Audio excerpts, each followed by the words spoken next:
Good afternoon, everyone. iTech India welcomes all the participants for today's regional distance learning seminar session. Today's topic is management of ARV toxicities, and the speaker is Dr. T. Jeeten Kumar Singh. Dr. T. Jeeten Kumar Singh is currently working as the professor in the Department of Medicine. He is also the former Deputy Program Director for Center of Excellence, ART Center, a regional institute of medical sciences, Imphal, Manipur. He has published more than 50 papers in national and international journals. He is a master trainer for NACO trainings conducted for various cadres. He has spearheaded the institutional Universal Work Precaution campaign. We welcome you, sir, for today's session and request you to start the session. Yeah. Thank you very much. Very happy New Year to everyone, and welcome to this session. Today, I'll be talking on a very important topic, that is management of ARV toxicities. It is indeed very important because we said that these days the antiretroviral therapy has changed the outlook of the HIV patients. And it will not be wrong to say that management of ARV toxicities will determine the outcome of the antiretroviral therapy. It is so directly related with the adherence. So if you are able to manage ARV toxicities, then probably it will have a very great impact on the overall outcome of the antiretroviral therapy success. Next slide, please.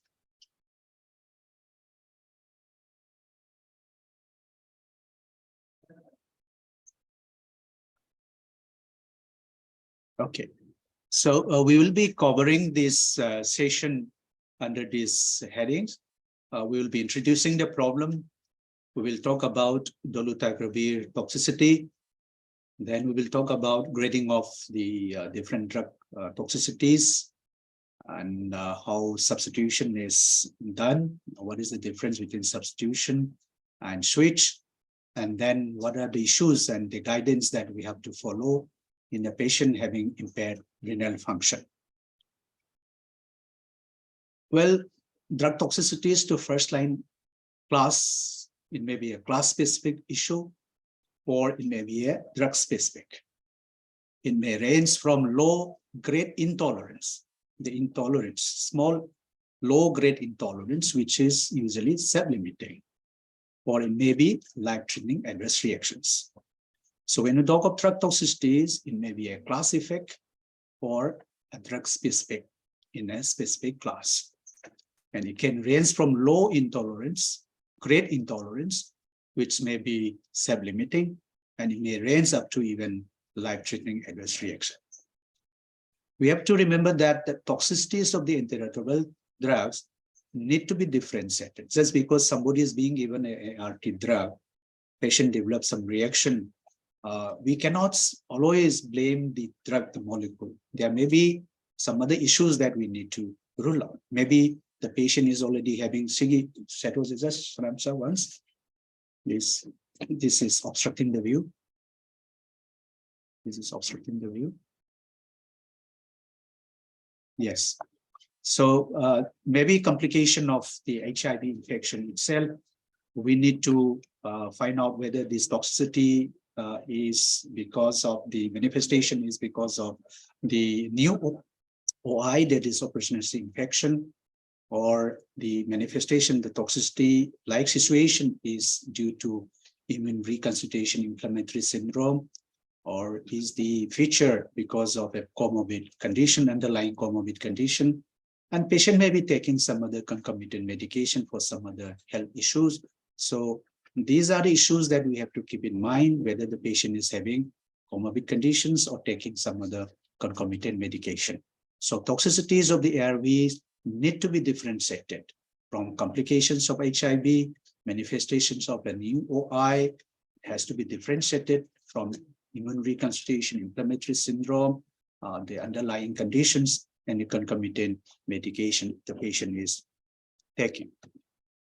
Now, as we said, the drug effects, the toxicities may be a class effect, like in case of the NRTI, the class effect is the well-known mitochondrial toxicities, which can manifest in different forms, that is lactic acidosis, pancreatitis, lipodystrophy, hepatic steatosis, maybe peripheral neuropathy, maybe anemia, maybe myopathy.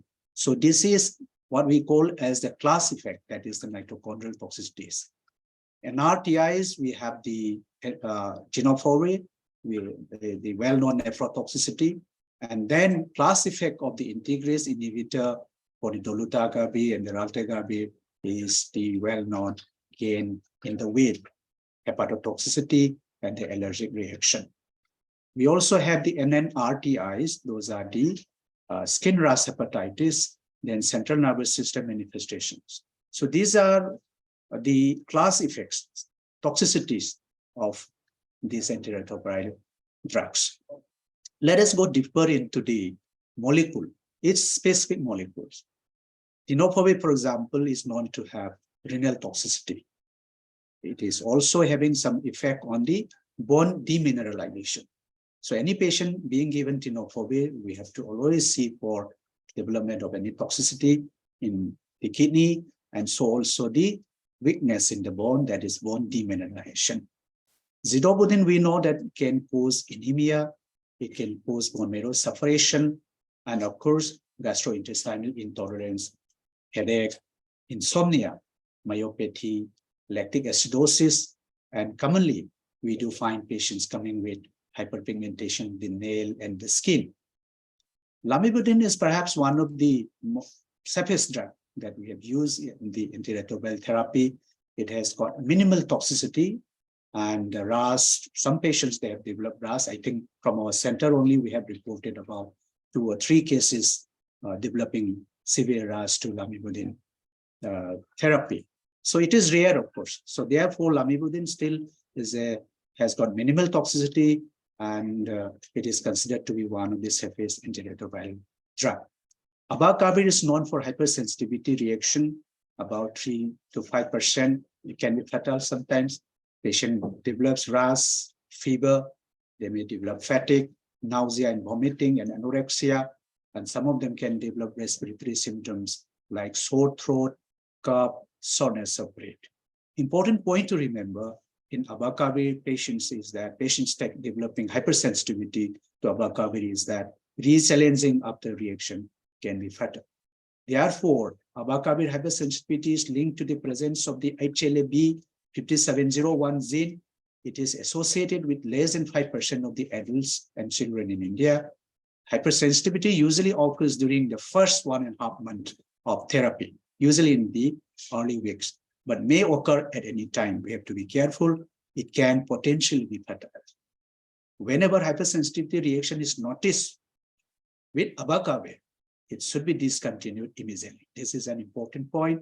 It must be discontinued immediately and never re-challenge or use it again. This point is very, very important. In case of the efavirenz, we know that some of these patients, they develop central nervous system symptoms in the form of somnolence, dizziness, and the other end of the spectrum, these patients may have insomnia. They may have confusion, hallucination, and agitation, and personality change too. RAS occurs, but less common than that of the nevirapine. We should avoid taking efavirenz after heavy fatty meals because the studies have reported that the absorption bioavailability of the efavirenz increased by the meals. So the patient again is being exposed to high level of efavirenz in the blood, and that will lead to toxicity. Nevirapine is known for hepatitis.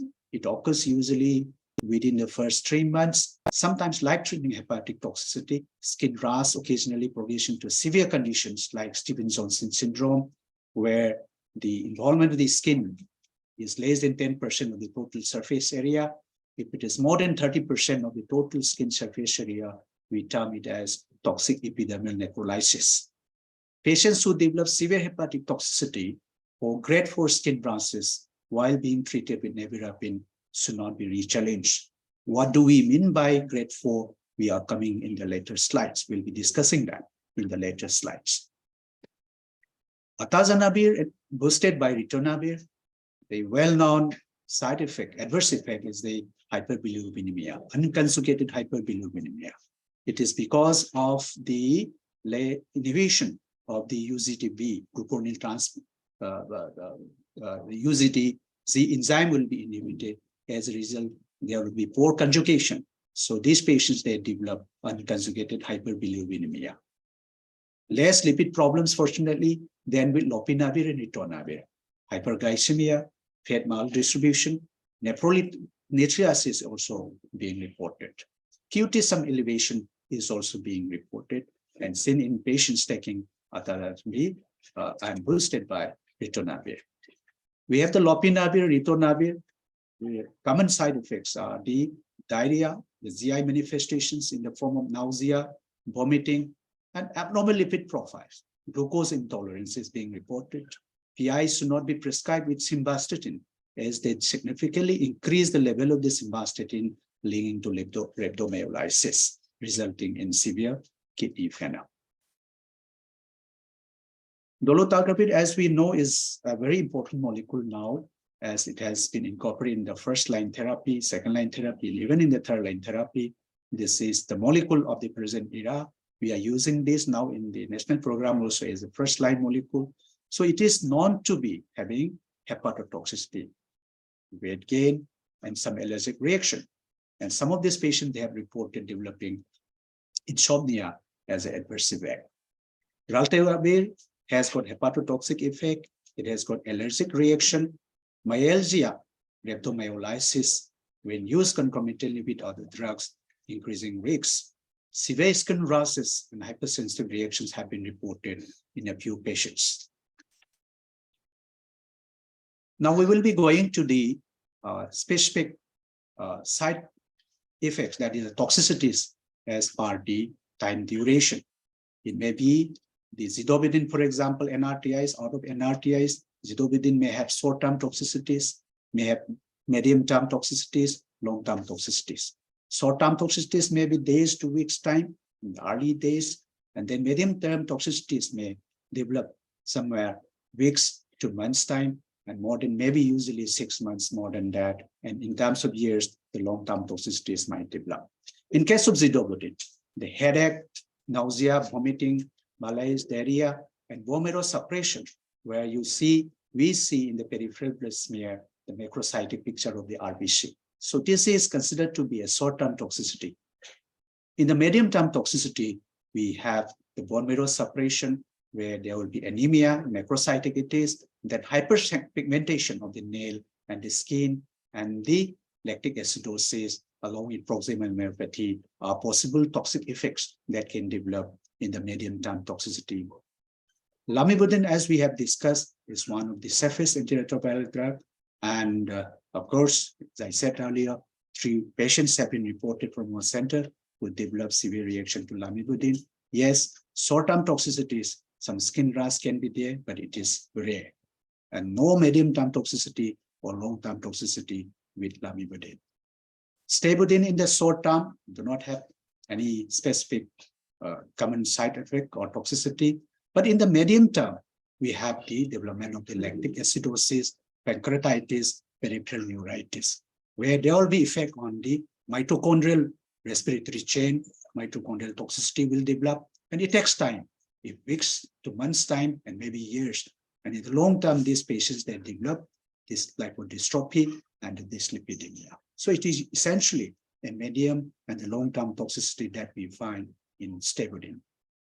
Abacavir, the hypersensitivity reaction, which occurs in about 3 to 5%, can be fatal. We have to be careful. Fever, rash, fatigue, nausea, vomiting in a patient taking abacavir should be seen suspiciously. Anorexia, respiratory symptoms should not be taken lightly. This may be the feature of the short-term toxicity that we find in case of the abacavir. Abacavir patients developing hypersensitivity, grade 4, should not be again resilient. That is again the information that I would like to re-emphasize. Out of the integrase strand inhibitors, the dolutegravir and the raltegravir, they do have short-term toxicity and medium-term toxicities, and none so far in case of the long-term toxicities. In the short-term toxicities, we have to be careful about nausea. Patient may develop some diarrhea, insomnia, rashes, and hepatotoxicity. And then RTIs, we have efavirenz, the well-known central nervous system manifestations, drowsiness, somnolence, insomnia, dizziness, confusion, vivid dreams, skin rashes, and hepatotoxicity, though rare it may be, it happens. And it usually comes in the short-term toxicity. Medium and long-term toxicity, fortunately, is not being reported. Nevirapine has got skin rash and hepatotoxicity in the short term and none in the medium and the long-term toxicity. Whenever we are giving antiretroviral therapy, patient develops some adverse effect. We cannot always be blaming the antiretroviral drug specifically. There may be what we call as the overlapping toxicities. Any HIV patient may be taking other drugs. Patient may be taking drugs for other comorbid conditions. Patient may be taking drugs for primary prophylaxis, may be taking drug for treatment of OI, may be taking drugs for the secondary prophylaxis. Say, for example, a patient, HIV patient coming with bone marrow suppression, patient is taking zidovudine. At the same time, patient may be taking triamoxazole as primary or secondary prophylaxis for PCP. At the same time, patient may be taking drug perimethamine for toxoplasma. Patient may be taking ganciclovir for CMV treatment. So these drugs, they do have effect on the bone marrow. So these patients may, in fact, be having overlapping toxicity of these molecules. Hepatotoxicity, nevirapine is well known, atazanavir, lopinavir, ritonavir, and then antitubercular drugs, because these HIV patients, they are prone to develop tuberculosis and isoniazid in pump patient. And these days we are giving isoniazid prevention therapy. Therefore, these antitubercular drugs, pyrazinamide should not be forgotten, antifungal drugs like fluconazole, cotrimoxazole, and of course, dolutegravir. These drugs, they do have effect on the liver, and these may independently cause problem on the liver or maybe having overlapping toxicity.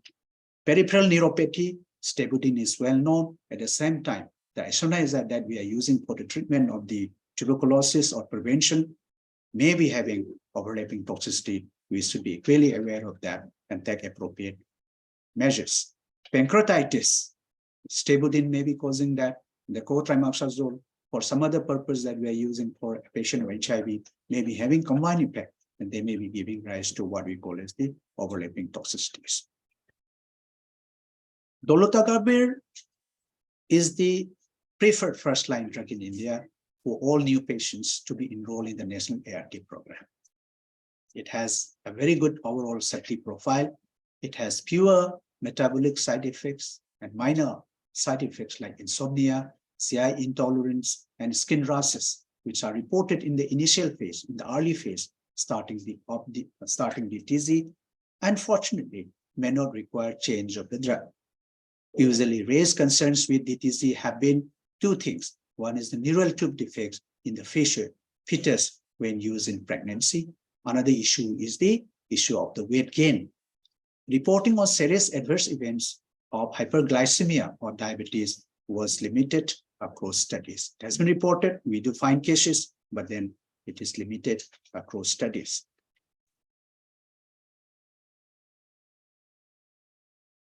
In Brazil, one study out of 72,030 PL-HIV, they found that 2.24% of these patients, they developed some reaction to dolutegravir. Of those who reported adverse effect, the relative frequency is being shown here. 13.34%, they develop nausea, diarrhea, followed by headache, dizziness, insomnia, abdominal pain, alopecia. It is interesting that out of these, 88.73% were not serious. We have to be careful. 0.68% put the lives at risk, those patients who develop these reactions. 0.99% cause persistent or severe disability.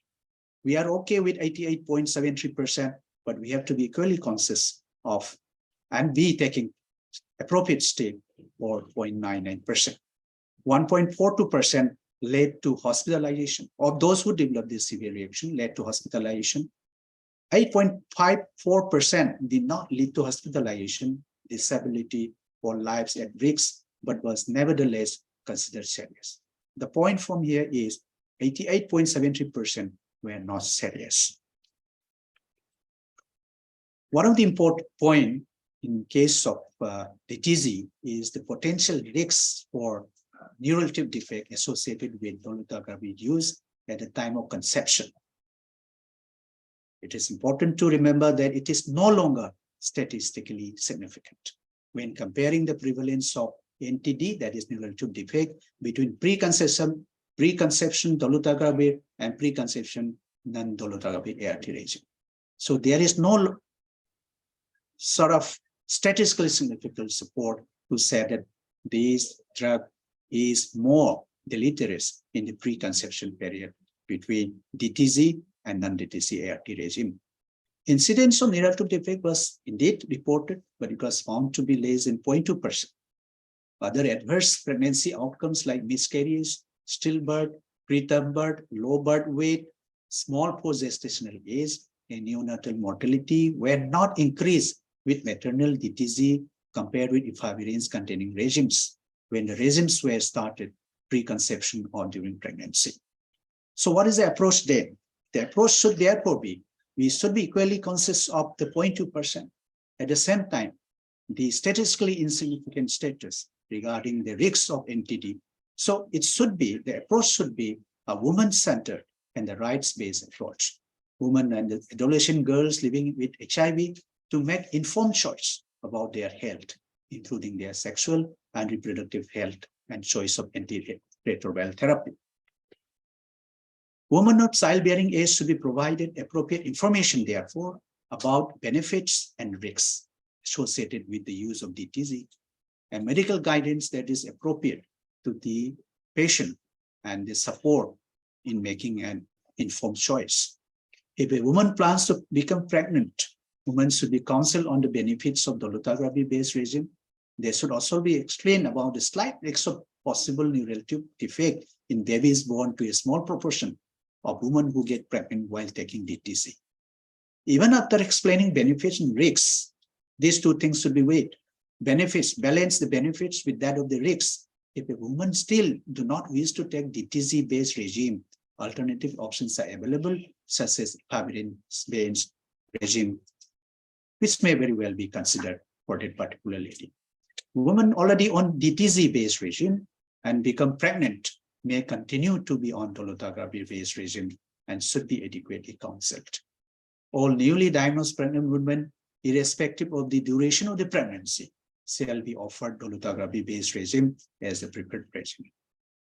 All women who are pregnant and not on dolutegravir-based regime should be shifted to dolutegravir-based regime as soon as possible. So the whole approach centers around giving a good information, weighing between the risks and the benefit in a practical manner, and then allow the patient to take the informed consent, and then always lead her to the benefits and offer the benefits of the dolutegravir-based regime to the pregnant ladies. Weight gain was mostly seen when ART backbone with TAP was used along with DTZ. Effects of gender on weight gain appear to be ethnically dependent, with higher rates among African women compared with men.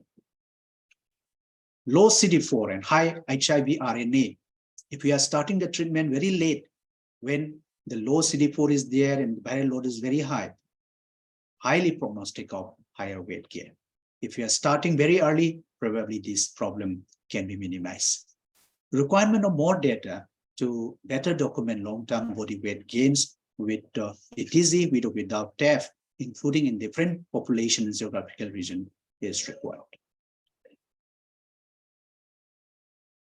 Antiretroviral therapy, and specifically dolutegravir, the renal insufficiency status should always be properly followed. Now, it is interesting that dolutegravir can reduce tubular secretion through inhibition of OCT2, that is organic cation transporter 2, with a noticeable non-pathologic and non-progressive increase in serum creatinine. This has got nothing to do with renal toxicity. It is only that the serum creatinine, the creatinine is not being properly kind of secreted from the tubules because of the inhibition of OCT2 receptor mechanism by the DTC. Urine creatinine, therefore, may be a better marker to see if there is any renal damage along with serum creatinine, of course. For PLHIV with renal insufficiency, no doses adjustment for any integrase strength transfer inhibitor, except on days of dialysis, doses has to be given after the session of the dialysis. No doses adjustment of DTZ is needed in hepatic insufficiency. We know that the hepatic insufficiency, the level, the grade can be studied, what we call as a SILE score. We have a score to determine whether the patient is in the A or B or the C. No dosage adjustment is required for DTZ in SILE A or B, but it is contraindicated in SILE C when the score is more than 9.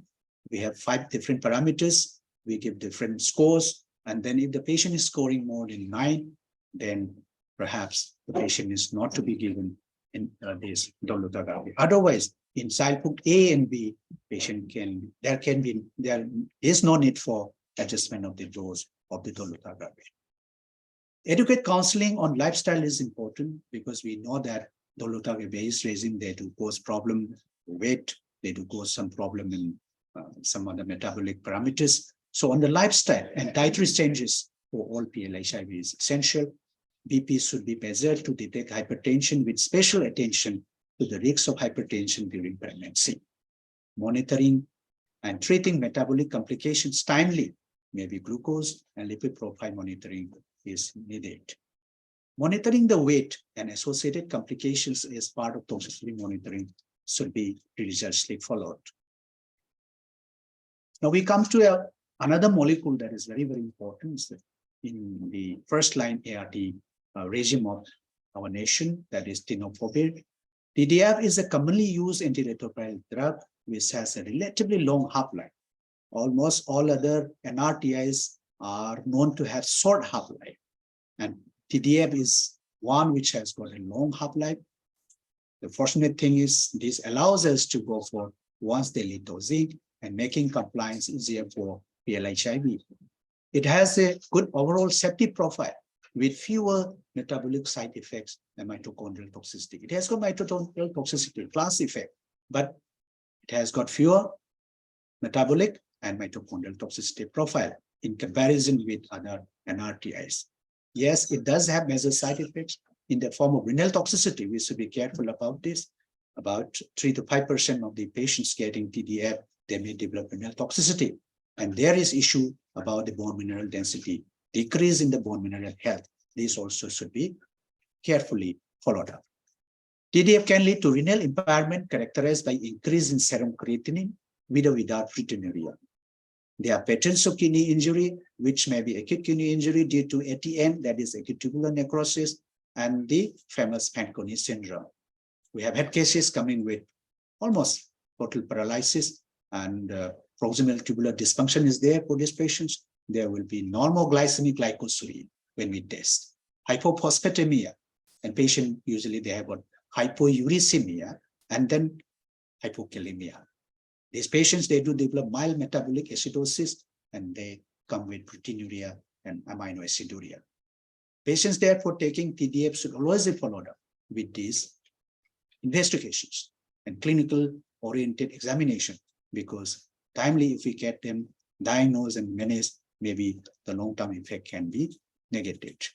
It can also develop chronic kidney disease. So there are certain risk factors for development of the kidney injury due to TDF. And if the patient is having these features, perhaps we have to be more careful prescribing TDF for this set of patients, or maybe in terms of their monitoring follow-up. Elevated serum creatinine at baseline, we have to be careful. All age prescribing TDF, we have to be mindful.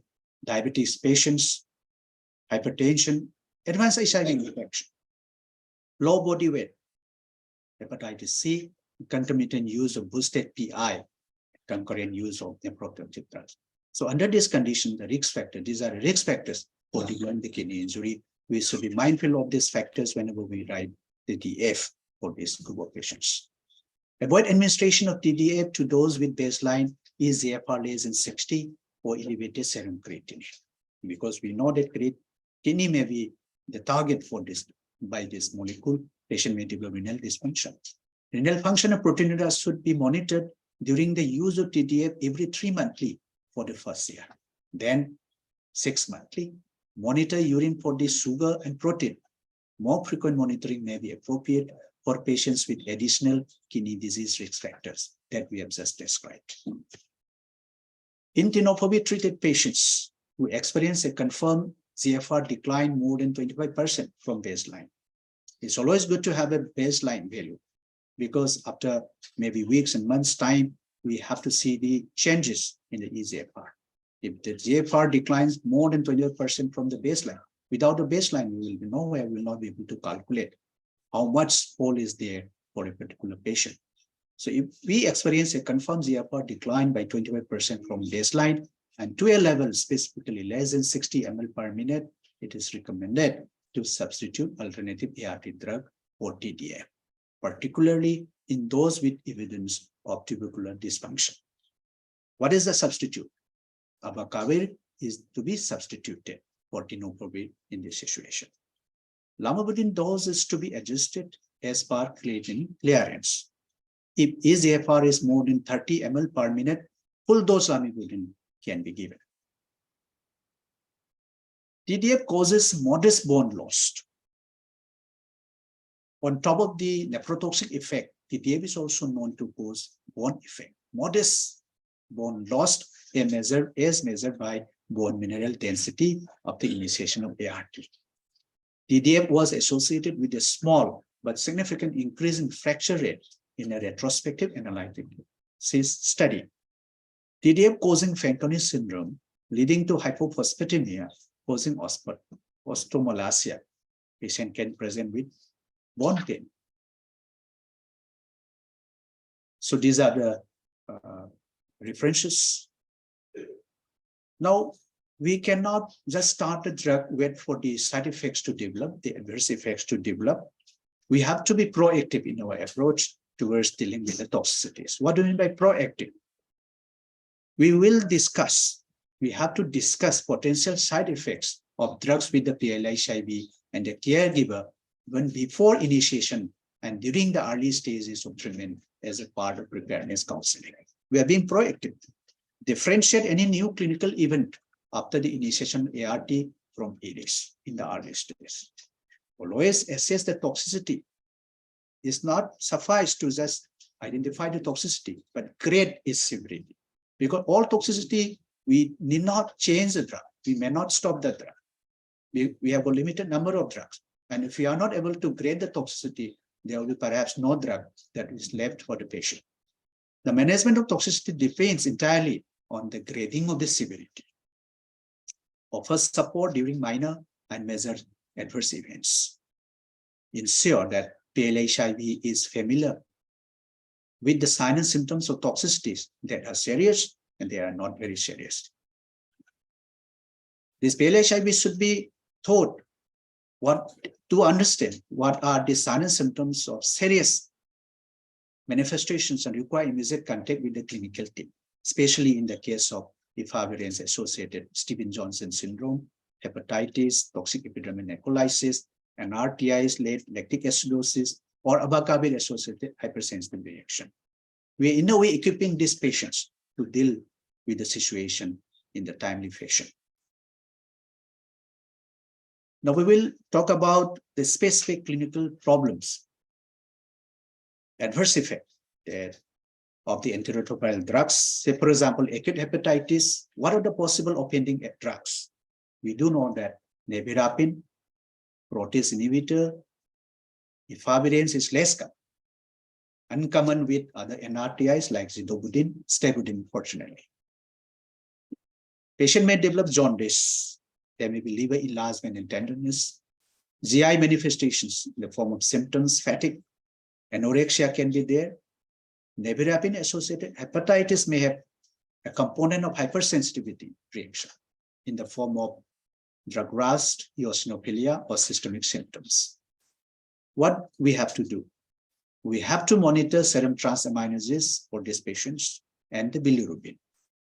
If the ALT is more than 5 times the baseline level, we should stop the ARVs until symptoms resolve.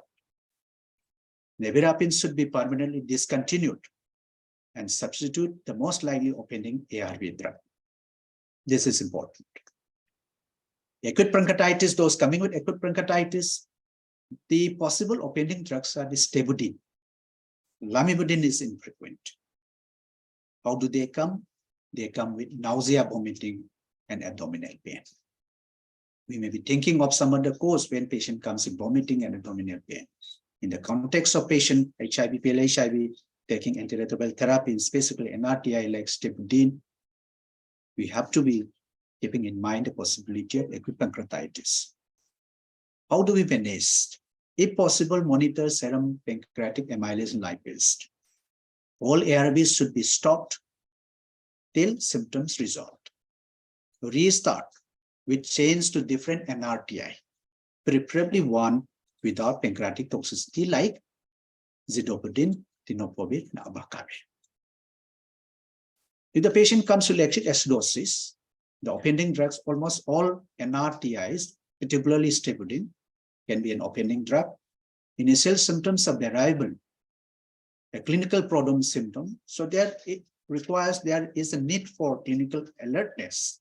We always have to keep in mind the possibility of lactic acidosis. Unless we keep in mind the possibility of lactic acidosis for these features, it's like somebody coming with fatigue and weakness, GI symptoms, abdominal pain, hepatomegaly, anorexia. Timely diagnosis is always good. Therefore, it is important that you always keep in mind the possibility, at least rule out lactic acidosis. We need to discontinue all ART. In a situation like this, symptoms may continue or worsen after discontinuation of the ART. We need to give appropriate supportive therapy. Resume ART by replacing offending ART with either abacavir or tenofovir. Important point is keeping that possibility in our clinical engagement with the patient, and then deal with it in a timely fashion. Hypersensitive reaction is quite common. Possible offending drugs are well known, that is abacavir and nevirapine. Abacavir, the constellation of acute onset of symptoms, including fever, fatigue, diarrhea, nausea, abdominal pain. There may be respiratory features like cough, dyspnea. Although these symptoms overlap those of the common infectious diseases, the combination of acute onset of both respiratory and GI. Important thing is if the patient develops both respiratory and GI manifestations after starting abacavir, maybe we are dealing with abacavir hypersensitivity reaction. In case of the nevirapine, systemic symptoms are there, like fever, myalgia, arthralgia, eosinophilia, with or without rest. Discontinue all ART in a situation like this until symptoms resolve. The reaction progressively worsens with drug administration and can be fatal. Administer supportive therapy. Do not, remember, it is very important that we do not re-challenge with abacavir or nevirapine as anaphylactic reactions and that have been reported.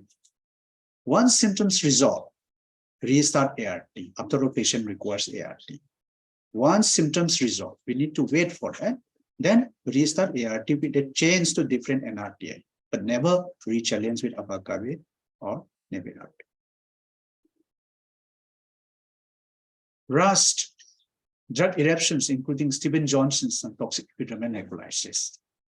Nevirapine is a culprit quite often. Efavirenz rarely, dolutegravir and lamivudine rarely. RAS usually occurs during the first 2 to 4 weeks of treatment in the early days. The RAS is usually erythematous, maculopapular confluent, prominent on the body and arms, maybe pruritic, and can occur with or without fever. Life-threatening Stevens-Johnson syndrome or TED has been reported in 0.3% of the infected individuals receiving nevirapine. What do we do? In mild cases, give antihistaminics. If RAS is moderate, non-progressing, and without mucosal or systemic symptoms. Important thing is mucosal or systemic symptoms. If the RAS is moderate, non-progressing, and without mucosal involvement or systemic symptoms, we need to consider substituting nevirapine to efavirenz after RAS resolves. In moderate and severe cases, discontinue all ARVs until symptoms resolve and give supportive treatment. Permanently discontinue nevirapine for RAS with systemic symptoms. It is important that we understand what are the systemic symptoms, whether mucosa is involved, because the treatment is different for this group of people. Permanently discontinue nevirapine for RAS with systemic symptoms such as fever, severe rash with mucosal lesions or urticaria, or Stevens-Johnson syndrome or TEN. Once resolved, switch ART regime to different ARV class.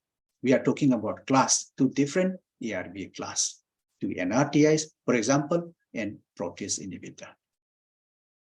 Peripheral neuropathy, pending drug is when the Stebudin.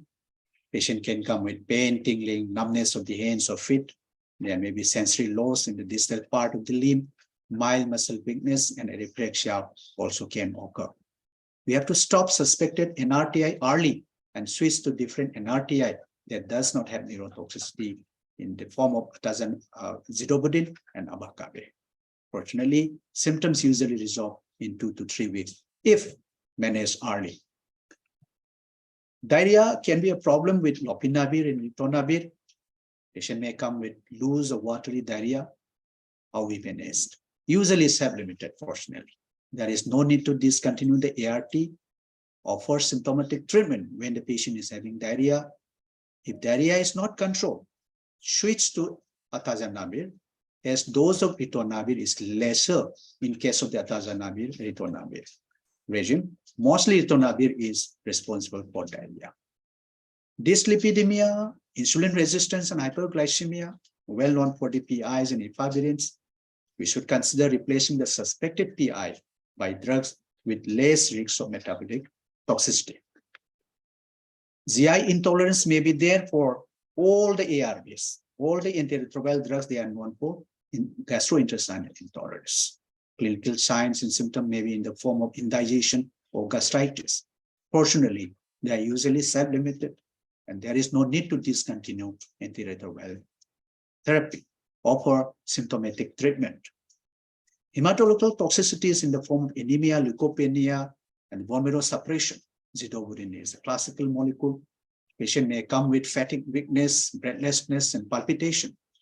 If the hemoglobin is less than 6.5, if severe, and neutrophil count is less than 500 cells per cubic millimeter, we need to substitute with an NRTI that has less effect on bone marrow, like Stebudin, abacavir, and tenofovir.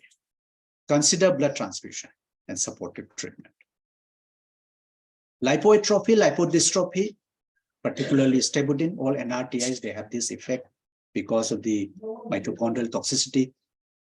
Lipodystrophy syndrome, where there is dyslipidemia consisting of elevated total cholesterol, low high-density lipoprotein cholesterol, elevated triglycerides, insulin resistance in the form of hyperglycemia, central fat accumulation, visceral breast and the neck, and the local fat accumulation in the form of lipomas, buffalo hump, generalized diminution of subcutaneous fat mass, that is what we call as lipoatrophy, which includes loss of subcutaneous fat in the face, extremities, and buttocks. Early replacement of the suspected ARV like Stebudin with tenofovir or abacavir holds the solution. Consider aesthetic treatment and physical exercises. Neuropsychiatric changes are there, especially with efavirenz, high rates of central nervous system effects in the first 2 weeks, early time of the initiation of the ART. There may be confusion, abnormal thinking, nightmares, impaired concentration, somnolence, depersonalization, abnormal dreams may be there. An important thing is some of these patients may develop suicidal ideation. Severe depression has been reported in about 2.4% of the patients. Fortunately, they are usually self-limited. No need to discontinue the drug. But if the patient develops psychosis, which is not real, kind of a thing, losing the reality, what we call as the development of psychosis. If the patient develops severe psychosis, we need to counsel the patient to take, be careful and stop the drug, and then take appropriate measures. We need to counsel the patient to take efavirenz at night before bedtime, so that all the neuropsychiatric changes can take place even while the patient goes to bed during that period of time. Renal toxicity is well known with tenofovir, features of Fanconi syndrome that has been discussed. Acute renal failure has been reported, and the risk factors are the low body weight and pre-existing renal disease that we have discussed. we must discontinue TDA and give supportive treatment after resolution, replaced with another antiretroviral drug. If the patient develops rash, drug eruptions, including Stevens-Johnson syndrome or toxic epidermal necrolysis, suspecting and holding and blaming an RTI always may not be appropriate. Cotrimoxazole can be an offending agent. There are specific sporadic reports on skin rashes induced by zidovudine, lopinavir, atazanavir, ritonavir, darunavir, dolutegravir, lamivudine even. Therefore, we need to be kind of thinking in a wider spectrum, think about other possibilities rather than suspecting holding an RTI only as a possible cause of this issue, that is Stevens-Johnson or TEM. It is essential to identify the offending drug before appropriate action is initiated. If the patient develops severe rash, a patient taking TDA, lamivudine, dolutegravir with cotrimoxazole prophylaxis, we need to stop all ARVs and cotrimoxazole.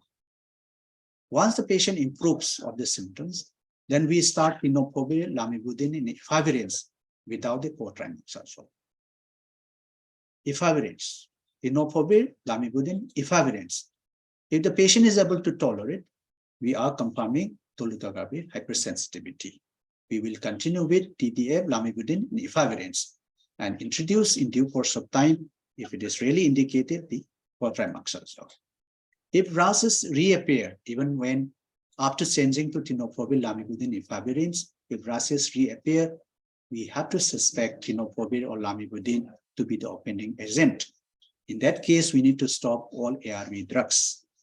Once rashes subside, again, give another try, that is tenofovir and lamivudine for 7 to 10 days and observe. If rashes reappear, then it almost confirms that tenofovir or lamivudine is the offending agent. And then stop all ARV drugs now. Once rashes subside, then we will give tenofovir as monotherapy for a brief period of 7 to 10 days and observe. If the rashes reappear, then we confirm that tenofovir is the culprit to be the offending drug. Then in this situation, we start a total new regime without the tenofovir in the form of abacavir, lamivudine, and dolutegravir. If the rashes do not appear after initiation of the TDF as monotherapy 7 to 10 days, we confirm that lamivudine is the offending drug. In that case, we will start a new drug regime without the lamivudine. Maybe tenofovir, zidovudine, and dolutegravir is a choice. Grading of toxicity, drug toxicity is very, very important. Number of drugs that we have is very, very limited. At the same time, most all the ART, antiretroviral drugs, they do have some form of toxicity. And simply because one drug develops some reaction, if we stop giving the drug to that patient, then perhaps there may be no drug left for that particular patient to manage in the long term. Therefore, it is important that we grade the toxicities. We have a scale: grade 1, mild; grade 2, moderate; grade 3, severe; grade 4, potentially life-threatening. Maybe grade 1 and 2, mild and moderate, we may need to somehow manage with the ART, continuing ART. And severe grade, we may have to kind of stop the drug for a brief period of time and again see if the drug again works after reinitiation after some time. The grade 4, perhaps we need to go for some other alternatives. This classification includes addition of grade 5 toxicity, which is that. Now, grading of the selected clinical laboratory toxicities, where we estimate the severity of the grade in the form of mild grade 1, moderate grade 2, severe grade 3, potentially life-threatening grade 4. For clinical adverse events not identified elsewhere in the table, mild grade is symptoms causing no interference, maybe minimal, no interference with usual social and functional activities. Moderate means there is minimal interference with usual social and functional activities. Grade 3 means symptoms, they do cause inability to perform usual social and functional activities. This is important.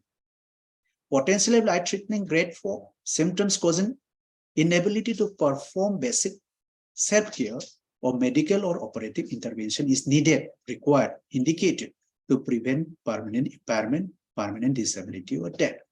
This is a serious situation. Grade 3, again, we are not being able to do the usual social and functional activities. So this classification includes addition of grade 5 toxicity, which is death. So according to the grading, we may have to take appropriate decision, clinical decision. Adverse clinical events for grade 1, as we have said, there is minimal interference or no interference, usual social and adverse activities. Changes of ART should be avoided. That is the idea. Changes of ART should be avoided, observed. Grade 2, minimal interference with usual social and functional activity. Changes of ART should be avoided and observe the patient. Grade 3, where there is symptom causing inability to perform usual social and functional activities, it will usually be necessary to discontinue the suspected drug till the condition resolves. Subsequently, it may be possible to cautiously re-administer the drug under close monitoring. So that is the idea for the grade 3. For the grade 4, symptoms causing inability to perform basic self-care medical operative intervention is indicated to prevent permanent impairment, permanent disability, or death. In that case, we need to discontinue all the drugs and hospitalize the patient. The offending drugs should also not be re-administered. After improvement, institute the alternate drug, ART regime, comprising of the drugs substituted for the offending drug. So this decision is important. Discontinue all the drugs, hospitalize the patient. Offending drugs should not be re-administered. Go for some other alternative after improvement. Clinical adverse event not identified elsewhere in the table. Hemoglobin, grade 1 is 8 to 9.4, grade 2 7 to 7.9. Accordingly, we will take the decision whether to continue the ART, observe the patient. 7 to 7.9, probably we need to continue with the ART, then observe the patient. 6.5 to 6.9, we have to take the decision to maybe stop the offending drug, at least for a brief period of time, maybe possibly re-challenge again, otherwise we need to change the molecule. Then for the grade 4, that is having hemoglobin, patient having less than 6.5, we need to take the appropriate measure for the grade 4 toxicity patients. Neutrophil count 1000 to 1500, mild grade 1, 750 to 999, moderate 5,000 to 500 to 749, grade 3. If it is less than 500, that is grade 4.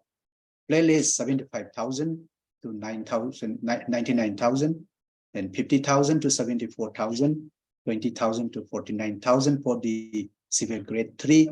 And if the patient has got less than 20,000, then the patient belongs to grade 4 adverse event. Hyperbilirubinemia, 1.5 times the upper limit of the normal. Grade 1, 1.5 to 2.5 times the upper limit of the bilirubin. Grade 2, 2.5 to 5 times the upper limit of normal, that is grade 3. More than 5 times the upper limit of normal belongs to grade 4. Glucose 110 to 125, mild 126 to 250 is moderate, 251 to 500 is severe grade, more than 500 is potentially life-threatening, that is grade 4. Hypoglycemia 55 to 64, grade 1, 40 to 54, grade 2, 30 to 39 is grade 3, less than 30 is grade 4. Hyperglycemia, non-fasting, no prior diabetes, 116 to 160 is grade 1, 161 to 250 is grade 2, 251 to 500 belongs to grade 3, and the patient has got more than 500 milligram per deciliter, he belongs to grade 4. Triglyceride, moderate 400 to 750, more than 750 to 1,200 is what we define as grade 3, more than 1,200, potentially life-threatening, grade 4. Creatinine, 1.5 times the upper limit of normal is grade 1, 1.5 to 3 times the upper limit of normal is grade 2, 0.3 to 6 times the upper limit of normal is grade 3. If the patient has got more than 6 times the upper limit, say for example 0.8 creatinine, the patient has got 6 times the 0.8, then probably the patient belongs to grade 4 and take appropriate measures. SGOT 1.25 to 2.5 upper limit of normal is grade 1. Just because some raise in the SGOT, we should not jump the gun. And according to the grading of the toxicity, if the patient has got between 1.25 to 2.5 times the upper limit of normal, patient belongs to grade 1. Continuing the ART, need to observe. If the patient has got more than 2.5 to 5 times the upper limit of normal, can still continue, but observe the patient. If it is more than 5 times to 10 times the upper limit of normal, we need to sort of stop the drug and then see for the development, the response. More than 10 times the upper limit of normal belongs to grade 4. Likewise, the ZZT 1.25 to 2.5 times the upper limit is grade 1, 2.25 to 5 times of upper limit is grade 2, more than 5 times to 10 times of the upper limit is grade 3. We have to be careful at this point. More than 10 times the upper limit of normal is grade 4, when we have to stop the drug and then look for some other alternative once the patient recovers. Bilirubin 1.5 to upper limit of the normal, 1.6 to 2.5 upper limit normal will be in a grade 2, 2.6 to 5 upper limit normal will be in the grade 3, more than 5 times the upper limit normal will be grade 4. Amylase and pancreatic amylase 1.5 upper limit of normal still in the grade 1. We need not change the drug. 1.5 to 2.5 times the upper limit of normal. We have to be observant, of course, but continue with the ART, can continue, but being observant. And then if it is more than 2 to 5 times the upper limit of normal, then we have to stop the drug. And then maybe we can try rechallenging after patient recovers, or if the situation demands, then we may have to switch over to some other drug. If it is more than 5 times the upper limit of normal, we should stop the drug because patient belongs to the grade 4. And then again, later on, once the patient recovers, we can go for some other alternative drugs. Lactate less than 2.5, 2 upper limit of normal without acidosis, grade 1. More than 2 of the upper limit without acidosis, more than 2 is grade 2. Increased lactate with pH value less than 7.3 without life-threatening consequences is grade 3. Accordingly, we have to take appropriate measures.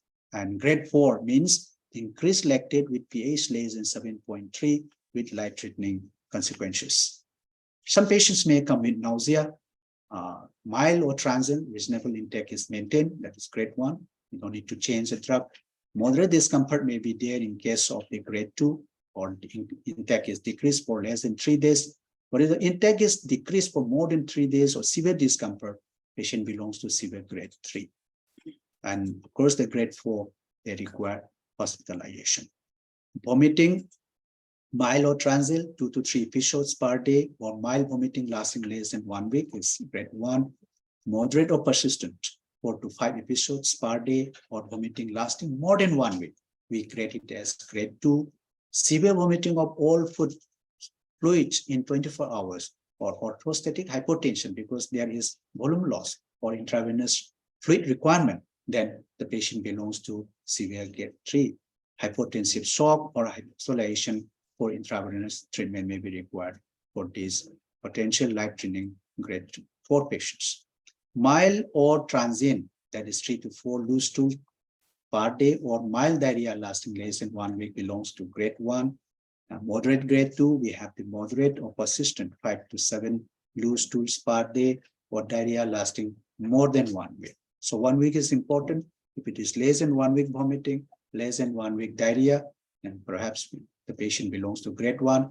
If it is more than 1 week, then patient belongs to grade 2.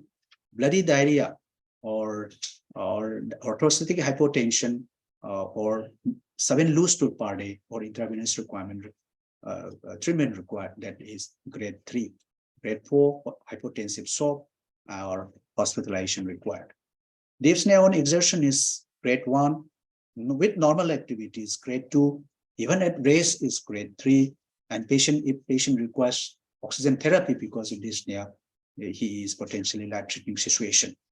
Urine spot +1, mild grade, and then 2+ or 3+ moderate. 4+ belongs to grade 3, and then nephrotic range is potentially life-threatening stage. 24 hours urine less than 3 gram per cent, 3 to 10% is for the moderate, and more than 10 gram liter is severe grade, and more than nephrotic range or more than 3.5 gram loss per day is potentially life-threatening. If the patient has got microscopic hematuria only, patient belongs to grade 1. If there is gross hematuria but no clots, patient belongs to moderate grade 2. Gross macros hematuria plus clots are there, then patient has got grade 3. Obstructive means potentially life-threatening situation. The patient has got fever 37.7, mild grade, 100 to 101.5 degree Fahrenheit. If it is more than 101.6 to 102, then moderate, or 103 to 105 degree Fahrenheit is severe grade, or more than 105 degree Fahrenheit for more than 12 continuous hours is potentially life-threatening. Headache is important because many of these drugs, they do cause headache as side effect, and at the same time, some of the OIs, they do cause headache also. We should be mindful of that. If the patient requires no treatment, then it is mild. Moderate or non-narcotic analgesia treatment is required, then it is moderate. Severe or response to initial narcotic treatment, severe, and patient response to initial narcotic treatment belongs to grade 3. Intractable headache is in the range of potential life-threatening situation. Allergic reaction, pruritus without rash is grade 1. Localized urticaria is grade 2. Generalized urticaria, angioedema. Difficulty in breathing may also be there, these patients. Then severe grade 3. Generalized urticaria, angioedema. There may be swollen tonsils, and there may be some obstruction even in the respiratory tract. Then anaphylaxis. There's BP going down, tachypnea, the patient BP going down, pulse is not palpable, even 3D pulse, then this anaphylactic condition is potentially life-threatening. RAS hypersensitivity, erythema and pruritus, grade 1. Diffuse maculopapular RAS or dry desquamation. It is important. If the desquamation is dry, it belongs to grade 2. If the desquamation is moist or ulceration, or what we call as the vesiculation, then it belongs to grade 3. Any one of mucus involvement, mucous membrane, suspected Stevens-Johnson, or toxic epidermal necrolysis, erythema multiforme, explorative dermatitis, it is potentially life-threatening. Fatigue, yes, normal activity reduced by less than 25%, it's grade 1. Normal activity reduced by 25 to 50% belongs to grade 2.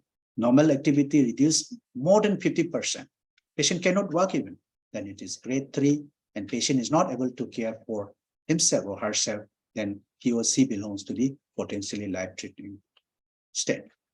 Drug substitution concept is important. Substitution refers to replacement of ART drugs in a PL-HIV who develops effects of the side effects of the drug. Drug-drug interaction or program policy.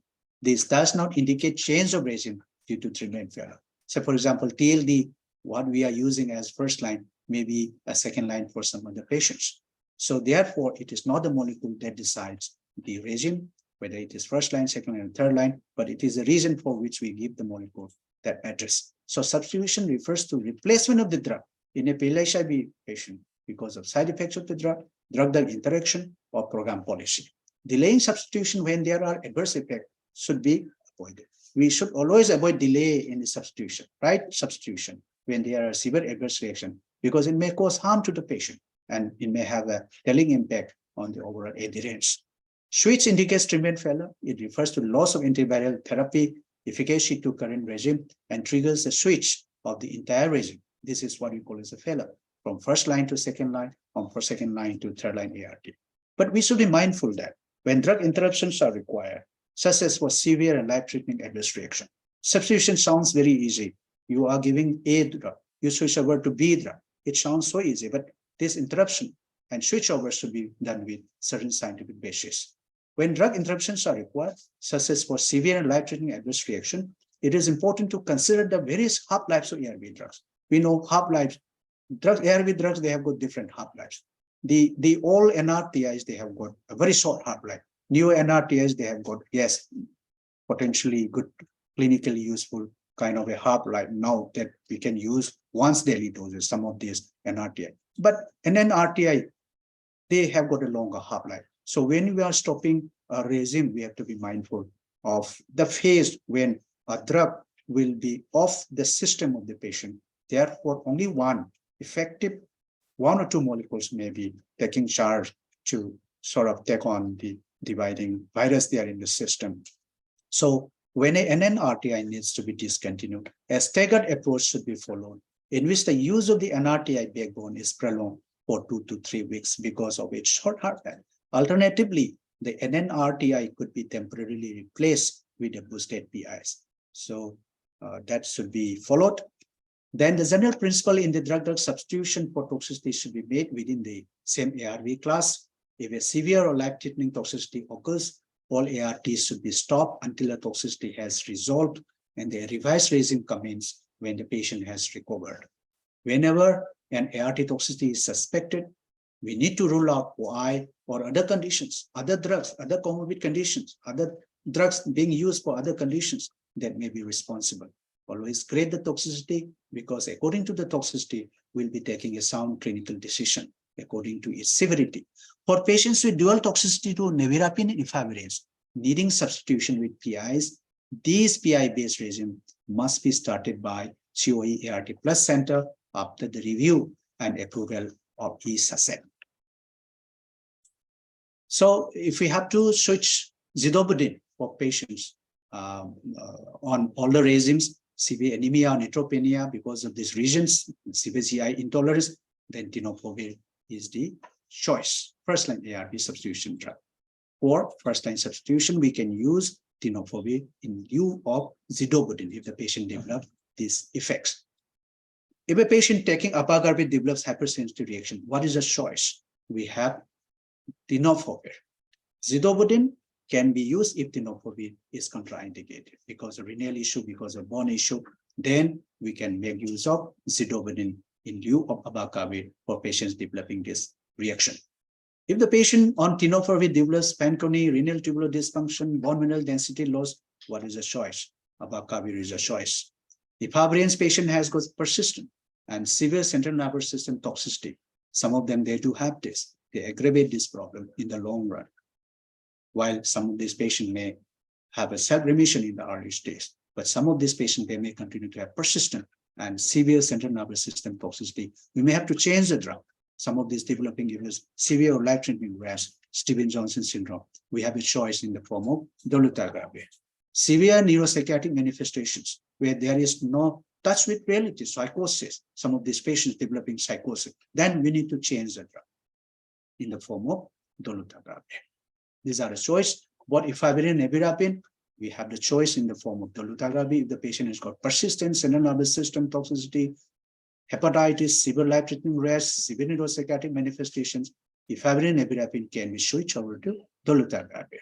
Dolutegravir is a new drug that we are using. We have been using this for the last couple of years. Complication of toxicity of the disease, women in childbearing age group, because after giving the information, if the patient takes an informed consent, informed decision, well-informed decision, and the patient still wants to go for some other reason other than DTZ in spite of the various information given to the patient. If evidence-based reason with appropriate to NRTIs, for example, TLE can be resorted to. Atazanavir, ritonavir, if there is intolerance, GI and otherwise, then DTZ, dolutegravir is the choice. Lopinavir, ritonavir, intolerance, want to change, switch over this regime to some molecule to some other molecule, then DTZ is the answer. Multiple NRTIs have been used for a particular patient, as zidovudine maybe, apagarvir maybe, tenofovir, and these patients, they have developed intolerance and toxicity. We want to switch over to some other molecule. Then DTZ in combination with appropriate boosted PI is the answer. Hypersensitivity, hepatotoxicity, co-infection with hepatitis B or C. For patients taking dolutegravir, then substitute another therapeutic class, efavirenz or boosted PI. If the patient is older than 60 years, developing insomnia, a patient taking this dolutegravir, consider morning dose or substitute efavirenz boosted PI or raltegravir. If there is weight gain and the patient is already in 60 years, low CD4 count or high viral load, patient is female, tenofovir alafenamide.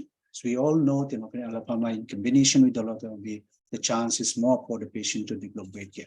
So we need to monitor the weight gain and promote anti-obesity measures in the form of diet, lifestyle changes, physical exercises, and monitor the changes if there is over the period of time, and then appropriate measures. If significant increase despite measures undertaken as described above, then we have no other choice but to consider substituting efavirenz or boosted PI. So drug substitution for patients on dolutegravir having poor renal function, altered renal function. Preferred regimen is of course the abacavir, lamivudine, dolutegravir with dose assessment of lamivudine. We know that any patient less than the creatine clearance less than 30 ml per minute, lamivudine dose will have to be adjusted.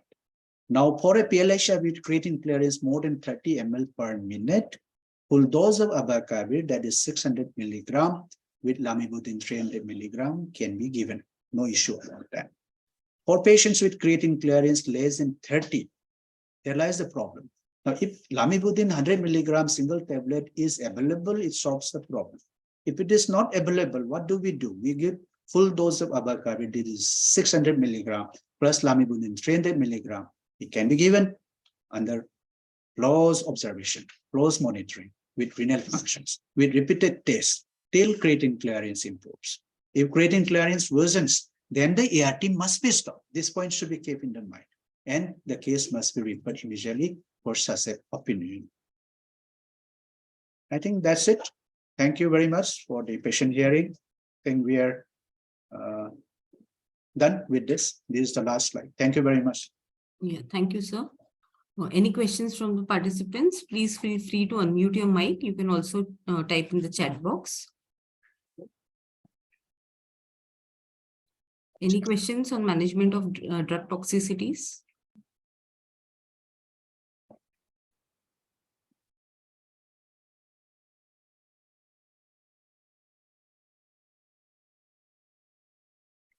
So I don't think there are any questions. Can we quickly run the feedback form, sir? Kiran, sir, can we have the feedback form, please? Feedback, pardon? Yeah, so we are just running a feedback form. Okay, please, please. The feedback poll is now visible on your screen. Participants are requested to please attempt all the 4 questions.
Participants are requested to please quickly go through the feedback poll.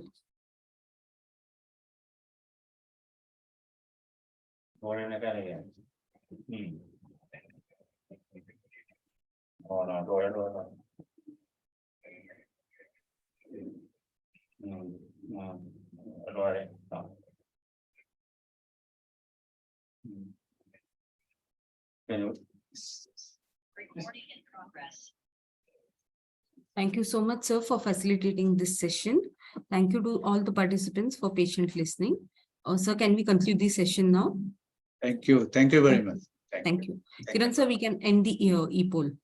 Thank you. Thank you. My. On the